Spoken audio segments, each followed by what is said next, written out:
Hello! Last time, when we left off, Dr. James Mortimer had come to see Sherlock Holmes and Dr. Watson, and he hasn't really told them anything yet, but that he has something to talk about. We know that Dr. Mortimer is a country doctor, um, and that's really about it. At the very end of the last chapter, he kind of insulted Sherlock by saying there's somebody who's smarter than you, but then he kind of took it back. So that is where we left. Oops, I lost my page. So we are on chapter 2, which is called The Curse of the Baskervilles. I have in my pocket a manuscript, said Dr. James Mortimer. I observed it as you entered the room, said Holmes. It is an old manuscript, early 18th century, unless it is a forgery. How can you say that, sir? You have presented an inch or two of it to my examination all the time that you have been talking. It would be a poor expert who could not give the date of a document within a decade or so. You may possibly have read my little monograph upon the subject. I put that at 1730. The exact date is 1742. Dr. Mortimer drew it from his breast pocket.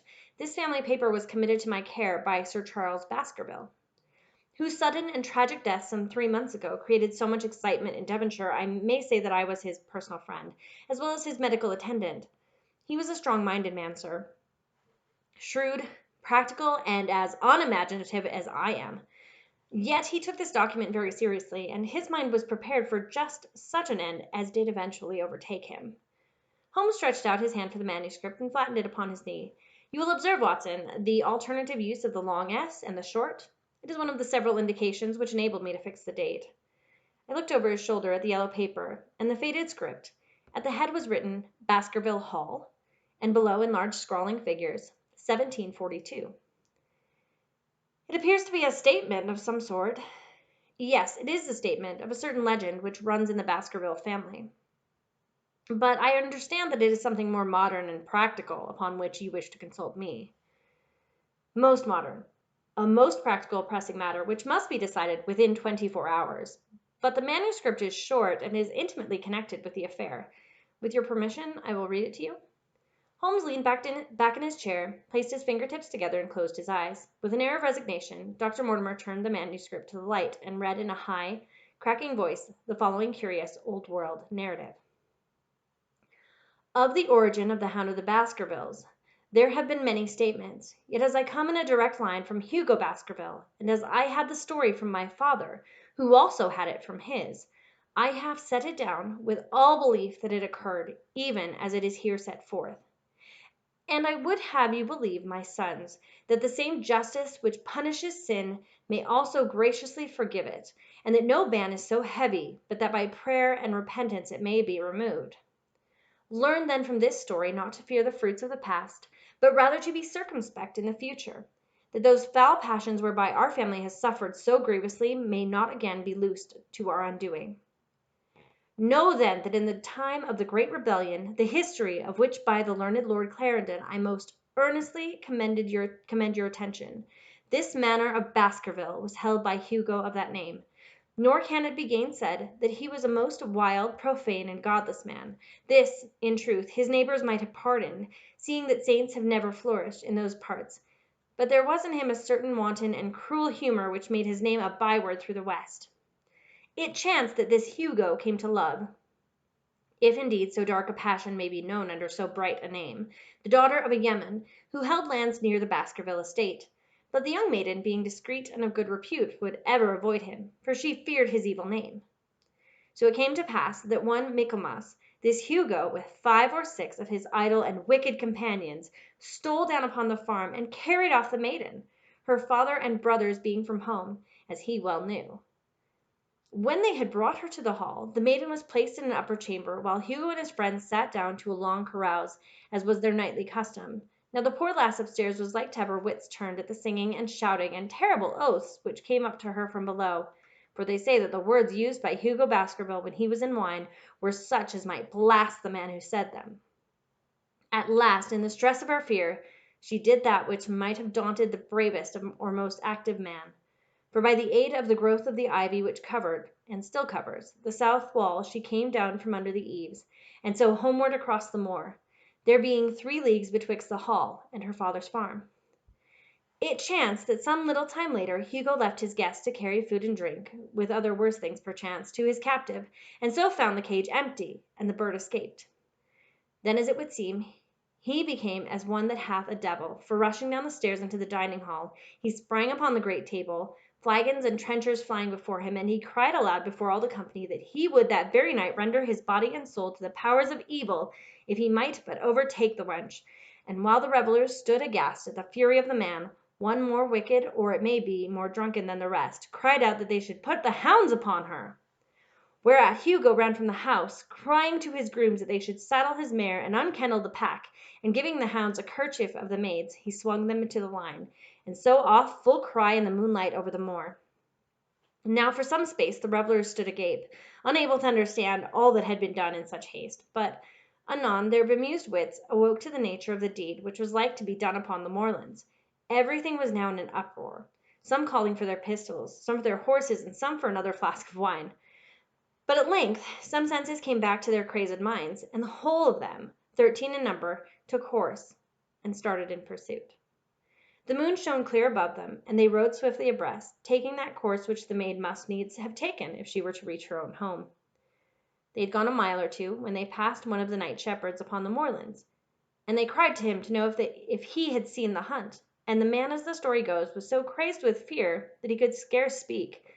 But at last he said that he had indeed seen the unhappy maiden, with the hounds upon her track.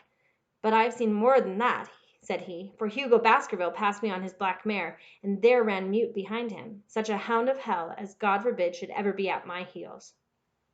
So the drunken squires cursed the shepherd, and rode onward. But soon their skins turned cold, for there came a galloping across the moor, and the black mare, dabbled with white froth, went past with trailing bridle and empty saddle. Then the revellers rode close together, for a great fear was on them, but still they followed over the moor. Though each, had he been alone, would have been right glad to have turned his horse's head. Riding slowly in this fashion, they came at last upon the hounds. These, though known for their valor and their breed, were whimpering in a cluster at the head of a deep dip or goyle, as we call it upon the moor, some slinking away, and some with starting hackles and staring eyes gazing down the narrow valley before them. The company had come to a halt, more sober men, as you may guess, than when they started. The most of them would by no means advance, but 3 of them, the boldest, or it may be the most drunken, rode forward down the goyle. Now it opened into a broad space in which stood 2 of those great stones, still to be seen there, which were set by certain forgotten peoples in the days of old. The moon was shining bright upon the clearing, and there in the center lay the unhappy maid where she had fallen, dead of fear and of fatigue. But it was not the sight of her body, nor yet was it the sight of the body of Hugo Baskerville lying near her, which raised the hair upon the heads of these 3 daredevil roysters. But it was that, standing over Hugo, and plucking at his throat, there stood a foul thing, a great black beast, shaped like a hound, yet larger than any hound that ever mortal eye has rested upon. And even as they looked, the thing tore the throat out of Hugo Baskerville, on which, as it turned its blazing eyes and dripping jaws upon them, the 3 shrieked with fear and rode for dear life, still screaming across the moor. One, it is said, died that very night of what he had seen, and the other were but broken men for the rest of their days. Such is the tale, my sons, of the coming of the hound, which is said to have plagued the family so sorely ever since. If I have set it down, it is because that which is clearly known hath less terror than that which is but hinted at and guessed. Nor can it be denied that many of the family have been unhappy in their deaths, which have been sudden, bloody, and mysterious. Yet may we shelter ourselves in the infinite goodness of Providence, which would not forever punish the innocent beyond that 3rd or 4th generation, which is threatened in the Holy Writ. To that Providence, my sons, I hereby commend you, and I counsel you by way of caution to forbear from crossing the moor in those dark hours when the powers of evil are exalted. This from Hugo Baskerville to his sons Roger and John, with instructions that they say nothing thereof to their sister Elizabeth. When Dr. Mortimer had finished reading this singular narrative, he pushed up his spectacles on his forehead and stared across at Mr. Holmes. The latter yawned, and tossed the end of his cigarette into the fire. "Well," said he, "do you not find it interesting?" "To a collector of fairy tales." Dr. Mortimer drew a folded newspaper out of his pocket. "Now, Mr. Holmes, we will give you something a little more recent. This is the Devon County Chronicle of May 14th of this year. It is a short account of the facts elicited at the death of Sir Charles Baskerville, which occurred a few days before that date." My friend leaned a little forward, and his expression became intent. Our visitor readjusted his glasses and began. "The recent sudden death of Sir Charles Baskerville, whose name has been mentioned as the probable Liberal candidate for Devon at the next election, has cast a gloom over the county. Though Sir Charles had resided at Baskerville Hall for a comparatively short period, his amiability of character and extreme generosity had won the affection and respect of all who had been brought into contact with him. In these days of nouveau riche, it is refreshing to find a case where the scion of an old county family which has fallen upon evil days is able to make his own fortune and to bring it back with him to restore the fallen grandeur of his line. Sir Charles, as is well known, made large sums of money in South African speculation. More wise than those who go on until the wheel turns against them, he realized his gains and returned to England with them. It is only 2 years since he took up his residence at Baskerville Hall, and it is common talk how large were those schemes of reconstruction and improvement which had been interrupted by his death. Being himself childless, it was his open expressed desire that the whole countryside should within his own lifetime profit by his good fortune, and many will have personal reasons for bewailing his untimely end. His generous donations to local and county charities have been frequently chronicled in these columns.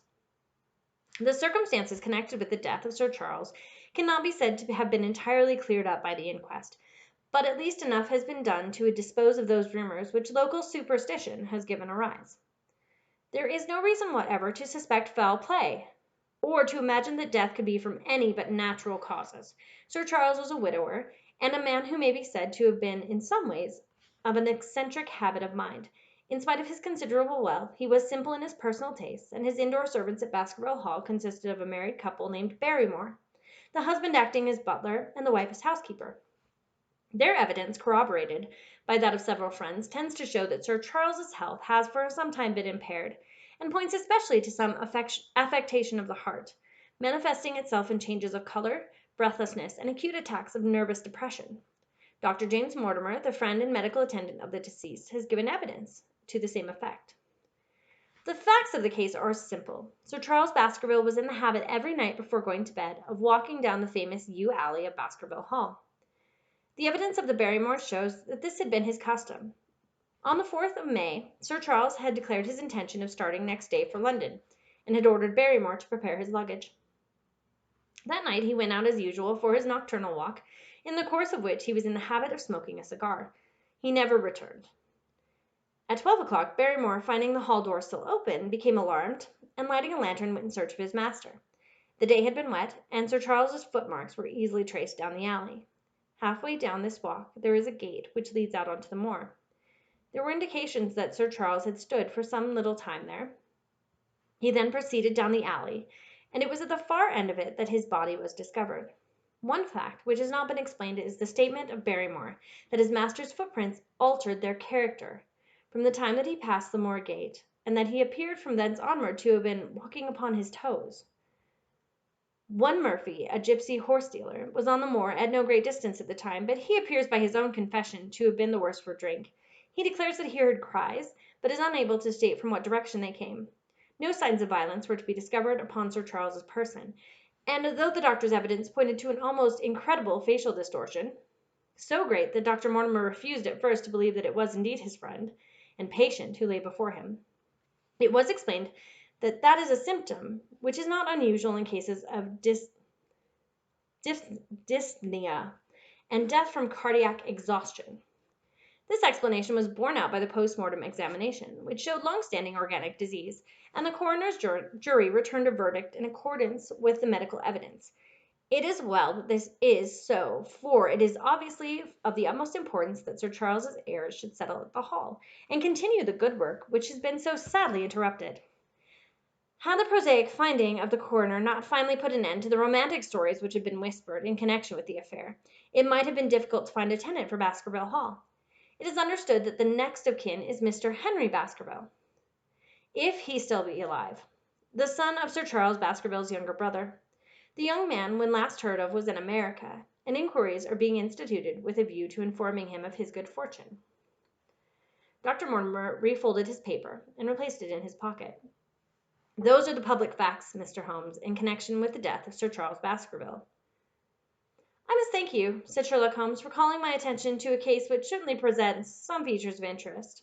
I have observed some newspaper comment at the time, but I was exceedingly preoccupied by that little affair of the Vatican cameos, and in my anxiety to oblige the Pope, I lost touch with several interesting English cases. This article, you say, contains all the public facts? It does. Then let me have the private ones. He leaned back, put his fingertips together, and assumed his most impassive and judicial expression.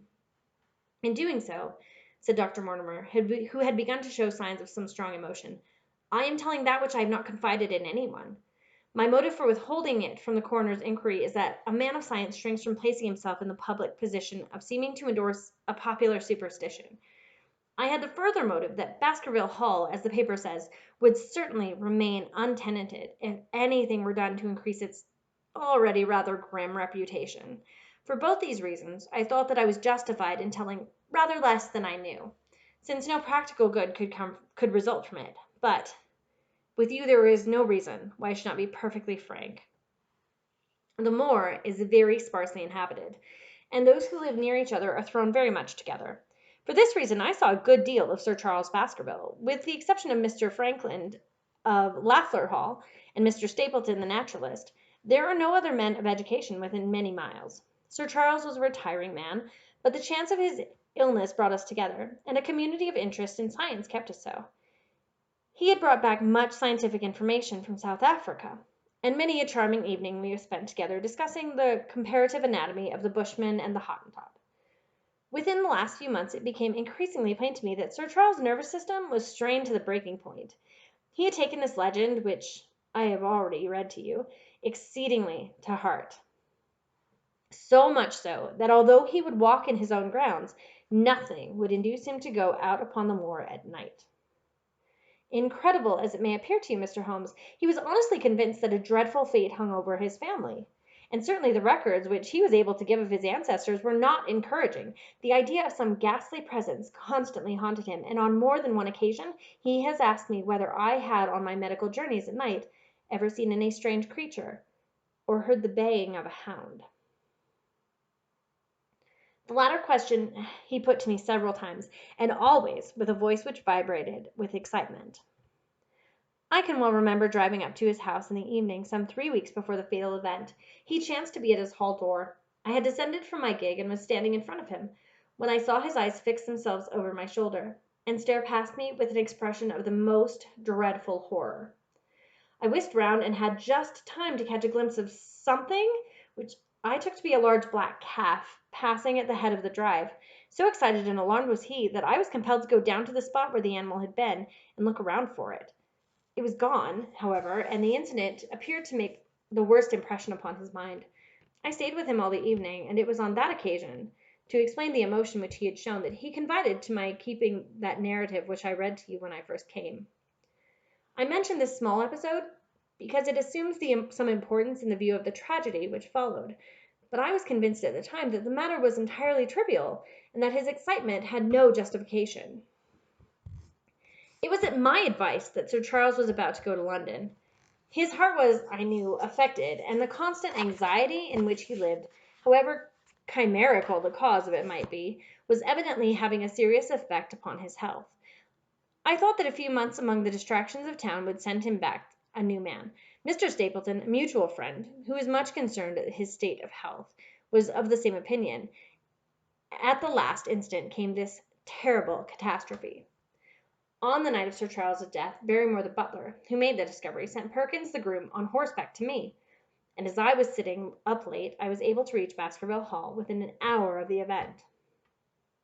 I checked and corroborated all the facts which were mentioned at the inquest. I followed the footsteps down the yew alley. I saw the spot at the moor gate where he seemed to have waited. I remarked the change in the shape of the prints after that point.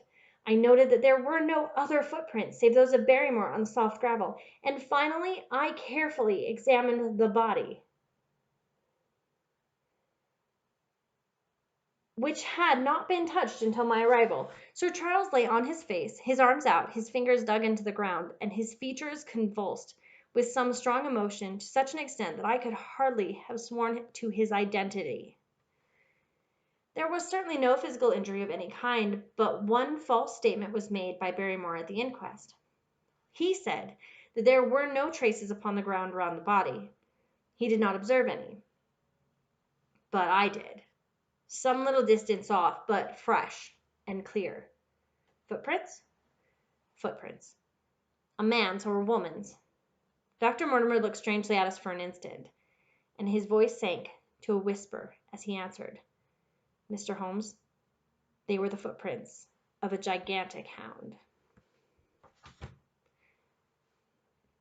Just to recap real quick. So, the initial curse was on Hugo Baskerville, who was the first to own the house. And he was a wicked man who did bad things, and he kidnapped a girl and locked her in a room, and then she escaped. And so he sent his hunting hounds after her. So he gave them her scent, and they followed them. And as he was chasing her, some dog that the shepherd said he saw, some huge hound, started chasing after them. And the people who came down saw this massive beast kill Hugo Baskerville, and that's where the story started. And then other members of the family have also died mysteriously. And so when Sir Charles moved into the house, he found out about this story. And it seems very false, but he took it very much to heart because so many members of his family had hit on very, very mysterious and bad deaths. And it doesn't tell us what those are, but they weren't good. And so to the point where even the doctor thought it was crazy and a fantasy. And Sherlock Holmes, when he hears the first story, thinks it's a fantasy. But then they tell the story that actually happened when Sir Charles died, and everyone said it was just, he had a heart attack. It's not a big deal. But the doctor didn't tell everything. And they found footprints of a giant hound right by where this man died. And his face so contorted in fear that his good friend almost didn't recognize him. So, what do you think this massive creature might look like? Or do you think something else happened? Have a good day.